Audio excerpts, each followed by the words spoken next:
Welcome back to the Jeremiah Show at Mojave Gold. It's Yucca Valley's premier restaurant and music venue. Co-owner and partner Cooper Gillespie is my special guest today. So we're talking, if you're just tuning in, we have talked about the vision. We've talked about Cooper's background and her partners. We've talked about her chefs, a little bit about the menu. Can you say what your favorite menu item is, Cooper? What do you go to because once you've ate, when you're in the restaurant business and you eat the food every day, you tend to find something you really like. What is that? Okay, What I'm is gonna that? give you, I'm gonna And give you, is it on the menu? it's kind of like the In and Out secret menu. You're about to get Yeah. the secret situation here. So Can we have anybody a, get this if they ask? Can they go ahead yeah, and say, if they ask, but I you heard have to Cooper know on to the ask. radio? Yeah, absolutely. So we have an item called koji bites on our menu, which is these sort of Japanese like fried chicken. But I'm a vegetarian, so they make a vegetarian version for me with tofu, and it is out of this world. I like to get that with a side of mashed potatoes. I pretty much eat it every day. It's so good. But you Cooper, can't go wrong. I just found out something about you. Now I know why those people weren't taking the Chick-fil-A from you. Yeah, Now it's you because just gave now it I'm a away vegetarian. because they didn't believe they didn't believe you when you told them how great it was because they I could wasn't a feel that you're a vegetarian back vegetarian. then. Oh, you weren't? No, Ah, darn. no. I thought I had you. You almost got it. I thought I had you cornered. No, no, I was still eating meat back then. As artists and musicians continue to flock to the Joshua Tree region, Mojave Gold stands at the very center of a cultural renaissance. No, I'm not being dramatic. This is all true. Mojave Gold serves as a beacon for expression and escape that is designed to surprise you, to inspire you, and ignite your fire, your passion. Cooper is also a member of the band LANDROID alongside Greg Gordon. And Greg, let me just take this moment to apologize for calling you George. I think both are great names, but I'll call you Greg from now on. Really love your music. Cooper Gillespie, she does the vocals, the guitar, and bass guitar, and Greg bangs those drums. And they're both veteran performers. They've traveled the world as professional musicians in between all of the other cool things that they've done in their life. Tell me about that a little bit, Cooper. Well, I think it's interesting because when I was a younger woman, I had this idea of what making it looked like, Mhm. and I was in a band that had quite a bit of success, but it was like never enough. I was never satisfied. And, no matter what, we get a record deal, I'm not happy. We're going on tour, I'm not happy because I haven't made it, right? And from my point of view now, I realize that I made it. It just didn't look like what I thought making it was going to look like, Isn't I'm that making it. interesting? Yeah, it's so interesting to me, but I love to give this message to younger artists because I think so often people don't enjoy the journey that they're on because they haven't found this level of success that they think is making it. But from my perspective now, I really feel like making it is so much about being able to live the life you want. If you're an artistic person, being able to be creative in the way that you want, being able to share your creativity and living an artistic, creative life. Like if you can do that, then You you've made it. made it. Yeah, Yeah. you've made it. And I feel like I've made it finally, but it didn't feel like that way for years. It's Yeah. interesting that you just brought that up because I had a phone call before this interview a couple hours ago with Mike McVeigh. He's in the the Radio Hall of Fame. He owns a bunch of stations. He's just in the radio business, in the radio world. He's a god. And Mm-hmm. he said to me, we were talking about this show, and he said, "What? I want you to do something for me. I want you to define what making it means to you." And I never even thought of that before, but I know what you're talking about as as a band. I can imagine it's these sold out arenas, it's hit records, it's paparazzi and limousines and private planes and great dinners at places like Mojave Gold, right? Sliding into a booth and you're a rock star. But I think all of us need to kind of look at our lives, and whenever you do, if it's giving away Chick-fil-A samples, there's honor in that and there's greatness. And if it's, bartending, whatever it happens to be, if it's working in a restaurant or being a band member, what does success look like to you? What do you want it to be? And I think that this work in the hospitality industry in particular, I do call it sacred work. And sometimes people are like, that's so woo, you're so woo. But I really believe that because I really believe you could change the world one great dinner, one drink at a time. Because if someone comes in and they've had a crappy day and you treat them special and you serve them that, you put love in that drink, because I do believe you could taste the difference if your food and your drinks are made with Sure love or you not. can. So you put love in there and you give it to that person and they have a great time, they're going to leave and they're going to go and treat all the people in their life better, and it's just going to ripple out. And so I do believe that the work that we do in hospitality is really, really important, world changing work, just as being an artist is really important, world changing work. I completely agree with you.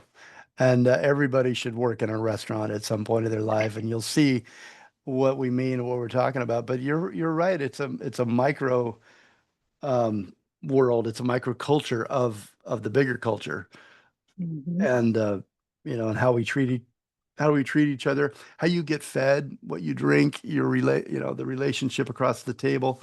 I don't think there's anything better than sitting at a table with friends or family at the end of the day and just especially in a restaurant that's going off and has that buzz and that energy. That it's definitely inspiring.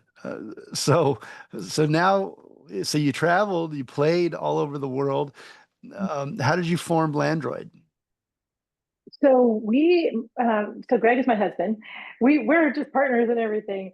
And we actually, interestingly enough, both come from more of a punk rock background. And when we got together years ago, we started playing more, we were interested in more atmospheric music, almost more like Massive Attack and Portishead type of music. And I don't think that that's how I would describe our music now at all, but that's kind of what the genesis was years ago. And we had different names for our bands. But then when we moved to the desert about 10 years ago, we were both at Pappy and Harriet's. We were both working there. And Linda, one of the old owners of Pappy and Harriet, she goes, "Oh, you guys live in Landers? You guys are Landroids." And I was like, I have been looking for a good band name for in my entire life, and I've never found one. That is a great band name. So right then I was like, we're Landroid. That's our name. And we just became Landroid. And I feel like our sound really evolved and reflects the vibe of the desert. There's this sort of open vastness to it, but it's also a little dreamy. It's also a little weird.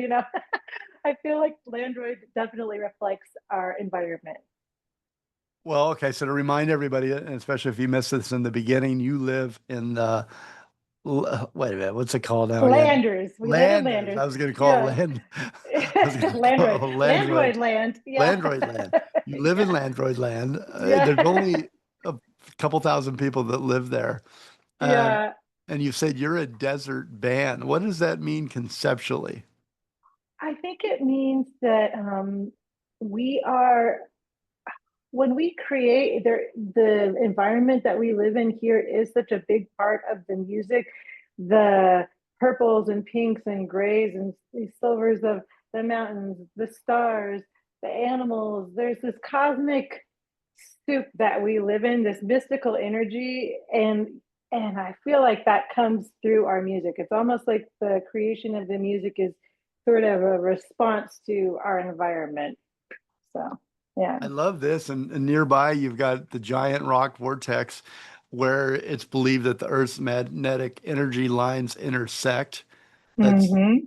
and you've cited that as an inspiration for your music as well, right? And what you Oh yeah, put you out can there. feel it. I mean, I feel like you can really feel How the so? Tell me. energy. You feel Well, energy? so Sedona is the ultimate.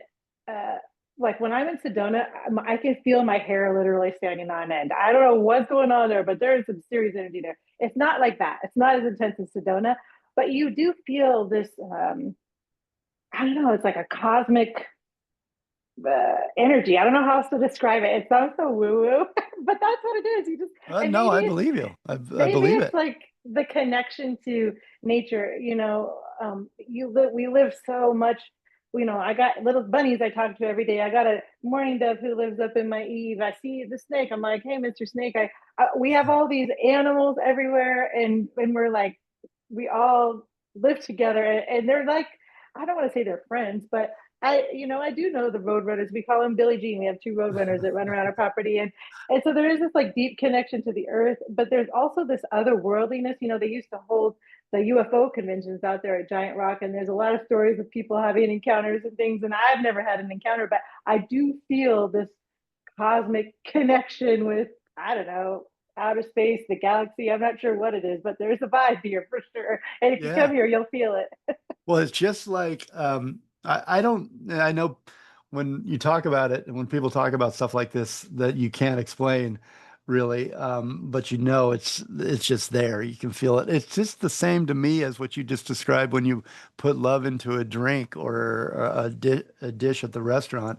There's something there. There's a vibe. There's an energy, and when it's good, it's infectious and people feel it and it lifts everybody, right? And it's that secret ingredient in every restaurant, or the good ones at least, that can tap into that somehow, and that energy goes forth and spreads and changes the way you enjoy a meal or the way you enjoy an evening with friends. I also thought it was very interesting because for some reason, I love dunes down in Cabo, up in Pismo, but I didn't realize that you have the biggest massive dunes in California right out by where you live. Um, and I read a lot about you, something you said about dunes, that they're an appropriate metaphor for life. Can you explain that?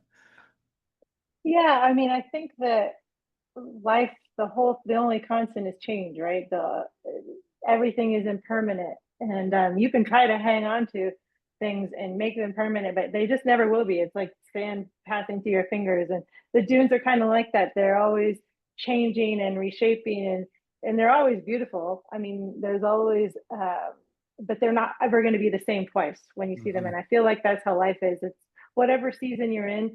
I think a lot of times people become unhappy because they're trying to hold on to a certain season or a certain time in life, and you can't do that. You have to enjoy the journey of all the seasons. Everything's changing all the time, and it's okay. That's how life's supposed to go. Yeah, that's beautiful. I like that. Yeah. And do you see the comparisons of the dunes to a restaurant, the day in the life of a restaurant? Oh man, do I?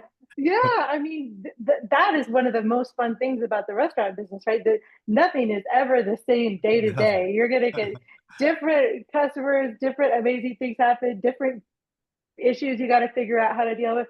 And that's definitely like the dunes. It's always changing, but it's always beautiful, especially if you see it as what it can be, which is a higher calling to serve people and change people's lives. If you come at it from that point of view, then every day is going to be fulfilling and beautiful, but in a different way.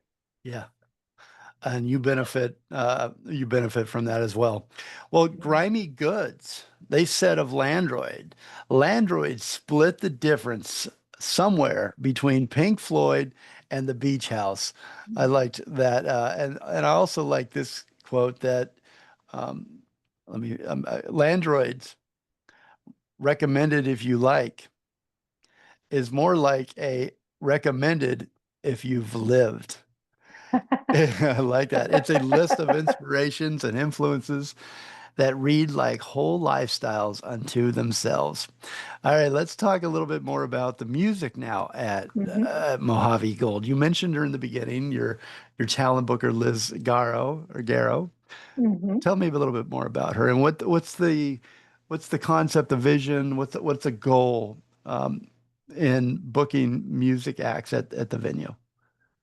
Well, Liz is just another piece of this incredible team. I mean, we got so lucky that she wanted to be a part of this, and she is an absolute legend, like with a capital L. She would never say that, but I'm going to call her a legend because she really is. You know, she has done so much and in music, and in particular in one of the music scenes that I came up in, the Silverlake scene. Of course, she was instrumental in that, basically creating that, and she still is instrumental in creating incredible culture wherever she goes. But what I really love about how she is designing the calendar at Mojave Gold is it's very intentional, and it's a little different. You know, she takes chances on artists and on nights that I don't think other bookers would do, because they're not always safe choices. You know, like I said, we have this like we had this like amazing,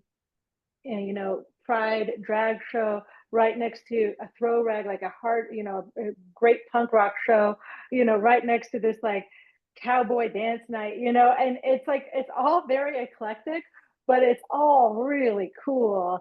And that was what I was speaking to earlier. It's like people can come here any night that we have an event, which I hope will be up to 5 nights a week in the fall. Right now it's more like 2 to 3 nights depending, but they can come here any night and there's going to be something awesome and unexpected happening here. And that's what I love about Liz is she's not afraid to do things a little differently and to give nights a chance and artists a chance that maybe other people wouldn't.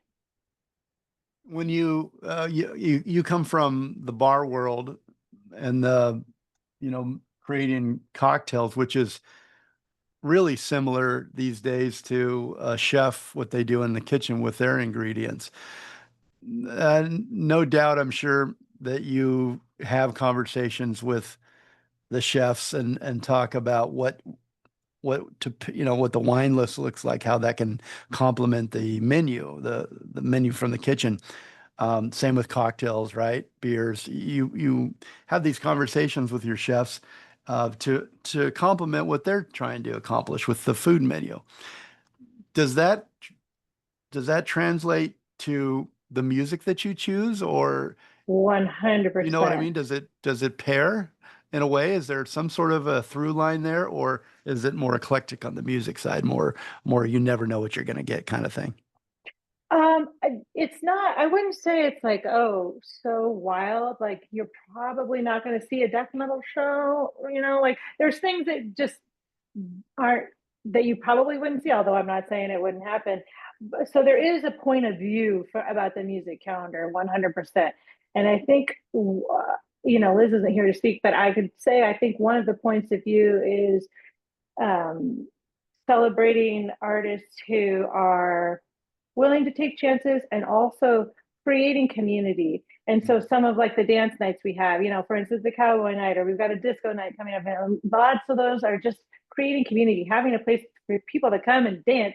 And you know, I haven't danced in so long. And I was at the cowboy dance night, and you know, one of the instructors took me aside, and we were two-stepping and everything. And I was like, gosh, you know, I forgot how incredible dance is, like a dance night for creating community and bringing people together in this like very sort of intimate communal way. I don't know how else to describe it. I hadn't done that in years. And up here, there are no other dance nights. There's no other place you can go and just dance. And it was so fun. And just, I forgot, like, dance is such a cool way for us all to be in community, but like also doing our own thing, but also all together. It's really fun. So, anyway, I don't know if that really answered your question, but Yeah, I think it did. I yeah. think it did. Well, when you're at Mojave Gold, we're talking with Cooper Gillespie, co-owner and partner of Mojave Gold up in Yucca Valley. Uh, When you're there, you can expect a whole diverse range of artists and genres, as Cooper's explained, um, from emerging underground acts to Mm-hmm, cult favorites. Each mm-hmm. one has been carefully selected. Each group, each musician, each artist, they're there to create an atmosphere that is also it's intimate, but it's electric. And the discovery and the spontaneity echoes the raw magic of the desert, and so does Mojave Gold. Mojave Gold, every detail has been carefully curated. Every experience is designed for you and for community.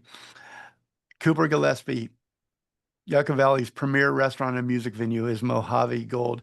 Go to mojavegoldesert.com for the menu to make reservations, to get the location. And we will be right back. This is our final break. Don't go anywhere.